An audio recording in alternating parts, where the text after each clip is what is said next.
Yeah, today topic is the isomerism in carbohydrate. So first of all, I want to discuss the what is the isomerism. What is the isomerism? It is the very famous word. Iso means same. Iso means same. Merism means structure. The molecules have same molecular formula. The molecules have same molecular formula, but different in their structure are known as the isomerism. Right? The molecules having same molecular formula but different in their structures are known as the isomerism. So these property are also found in the monosaccharides carbohydrate. Right? There are basically two types of isomers. Structural isomers, the isomers having same molecular formula but different their structure are called structural isomers. For example, glucose and fructose, right? So glucose, fructose have same molecular formula like C6H12O6 but different in their structure. So these are the good example of the structural isomers. Now next is the stereoisomers. Stereo means spatial arrangement. So we cannot write the structures of the molecules in notebook, but we can imagine the structures in the space. So this is also known as the spatial arrangement of the molecule. For example, the compound having same molecular formula and structure but differ only in the spatial configuration, it is known as the stereoisomers. These are two types, geometrical and optical isomers, right? All monosaccharides are optically active. The maximum number of stereoisomers of compound with n chiral carbon is 2 to the power n. So total number of stereoisomers is equal to 2 to the power n, where n is the total number of chiral carbon in the molecules in the carbohydrate, right? Now the next term, what are the epimers? Epimers means if two monosaccharides differ from each other in their configuration around a single specific carbon atom are said to be epimers to each other. For example, this is the glucose, right? This is the glucose. First you observe the structure number 1 and structure number 2. This is the glucose, this is the D-mannose, right? So first you look the configuration of group or atom around each carbon atoms. So C1 in the glucose is same alike. Mannose, C2 in glucose, hydroxy group towards the right side, but in mannose it is towards the left side. C3 same, C4 same, C5 same, and C6 same. So only differ of the configuration only around a single carbon, that is the carbon number 2. But C3, C4, C5, C6 are the same. So differ only around a single carbon atom. So these are known as the epimers to each other. These are the epimers to each other, right? Now you look glucose and galactose. You see the figure, glucose and galactose, right? C1 same, C2 same, C3 same, C4 not same. Why? In glucose, hydroxy group toward the right side, but in galactose, hydroxy group toward the left side, right? But C5 is same, C6 is same. So these two structures, D-glucose and D-galactose, are the epimers to each other, right? Clear? So it follows the definition, like if two monosaccharides differ from each other in their configuration around a single specific carbon atom, right, are said to be epimers to each other. Clear? Now you look the structure of mannose and galactose.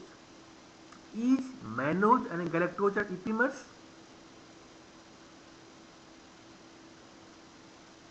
You compare the both structure. C1 same. You compare the structure number glucose, galactose and mannose, not glucose. My question is mannose and galactose are epimers to each other? So first you confirm. C1 is same, C2 and this C2 different. In mannose, OH is toward the left side, but in galactose, OH is toward the right side. C3 in both structure are same. C4 not same. In mannose, hydroxyl group at C4 toward the right side, but in galactose, hydroxyl group at C4 is toward the left side. Right? C5 is same, C6 is same. So in mannose and galactose, there is difference between the two carbon atoms, C2 and C4. But these not follow the rule because differ only around a single carbon, not two carbons. Right? So these are two carbons which differ from each other. So mannose and galactose both are not epimers to each other. Right? So glucose and mannose are epimers to each other. D-galactose and D-glucose are epimers to each other. This is the definition and examples of the epimers. Now,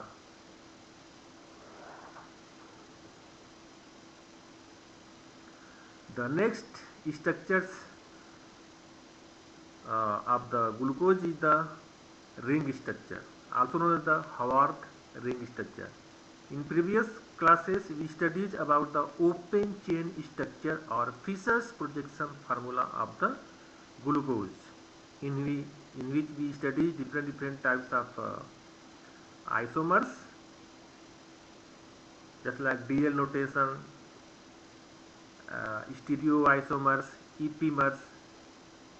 Right?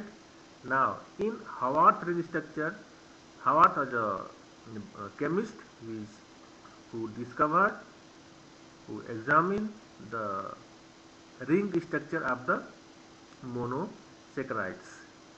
So he illustrated that carbohydrate, basically monosaccharides, attain the two types of ring structure.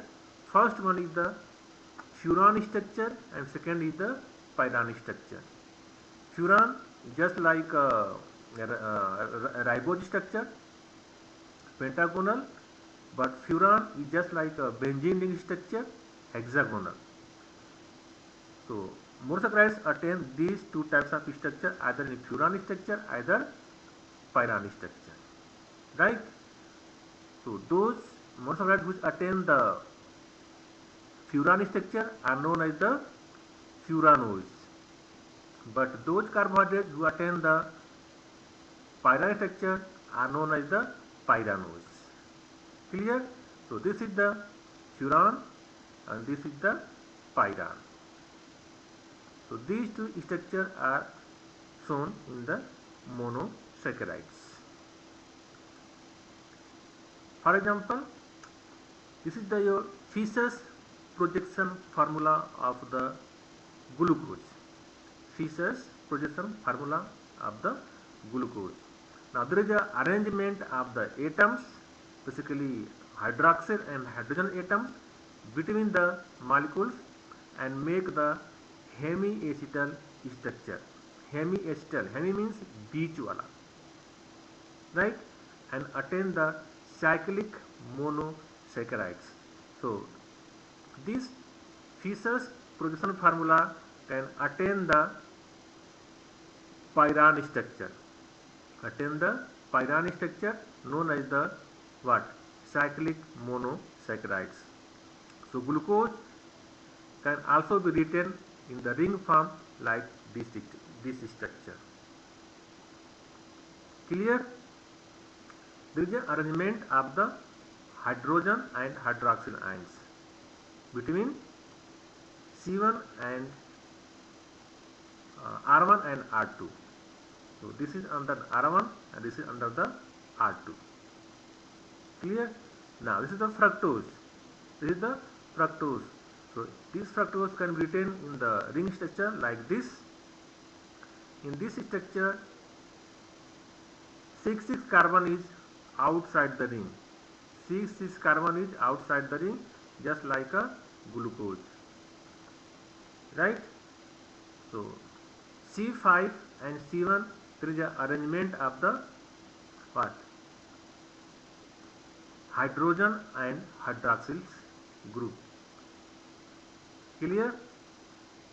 C5 and C1. C5 and C1. Clear? So in this structure, this hydrogen is shifted towards this oxygen and make a what? CHO group, like that. This is the CHO. This oxygen present in the ring of the glucose, like that. So this structure is very, very famous and need to study for to you. Now the next, what are the anomers? So this term only describe only in the ring structure of the glucose, anomers. Right? Monosaccharides with the hydroxy group on the first carbon atom projected downward are called the anomers or alpha form. If it is towards the upward direction, it is known as the beta form. Right? So these two isomers are known as anomers to each other. These two stereoisomers of the cyclic monosaccharides are known as anomers. They differ in structure around the anomeric carbon, that is the carbon atom that was the carbonyl carbon atom in the straight chain. Clear? So you can see the alpha D-glucose and beta D-glucose. Alpha D-glucose and beta D-glucose. So you look the carbon number 1. This is the carbon number 1. If hydroxyl group towards the lower position at carbon number 1, so this is known as the alpha glucose. Alpha glucose. If this OH group towards the upper side, like in this structure, this is known as the beta glucose. Clear? And the carbon where differ the arrangement of hydroxy group known as the anomeric carbon. So C1 is the anomeric carbon. Clear? Like this is the alpha D fructose because OH group towards the lower position known as the alpha D glucose. This is the beta D glucose. Why? Because hydroxy group towards the upper position. Clear? So this is the difference between the alpha and beta glucose or galactose.